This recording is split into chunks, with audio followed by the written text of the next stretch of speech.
Important question here. Who decides whether a probate is going to be open in the state of Florida? And the bottom line is this: you decide. If you get your affairs in order, get wills, power of attorney, especially joint title on things, you can avoid probate, but only if you work with an experienced practitioner, get jointly titled on everything, take care of most of those things. In the majority of circumstances, if somebody's got assets, probate's probably going to be required unless really good estate planning is done.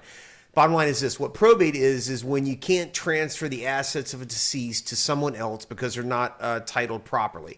But there are sophisticated and frankly simple mechanisms to make sure that just about every asset, or frankly every asset, is subject to avoiding probate. On a house, we do things like a ladybird deed, a life estate deed. You can have joint tenants with the right of survivorship that makes sure the house transfers.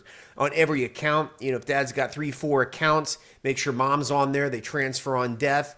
Cars, same thing. We want to make sure we're jointly titled.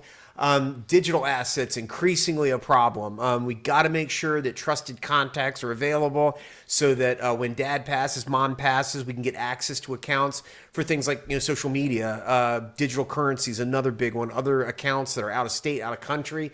Really important that access be provided for somebody after death. But when you come up with an asset that you can't touch because the dead person's name is on it, that's when you got to go in front of the judge. That's when you open up a probate. Probate is a legal process. It says Matt's dead. Here's his death certificate. Here's his wife's name. And then the judge enters an order, calls a letter of administration. And that order authorizes the personal representative, the person selected and authorized by the court, to go into the bank. There's lots of really specific laws that require banks, mortgage companies, insurance companies, anybody in the world has to rely upon the order of the judge, which says dead guy died, wife is the one that you must listen to. So the key to avoiding this is good estate planning at the front end. The bottom line is this: got to understand probate, got to follow the rules. It can save you lots and lots of money on the back end.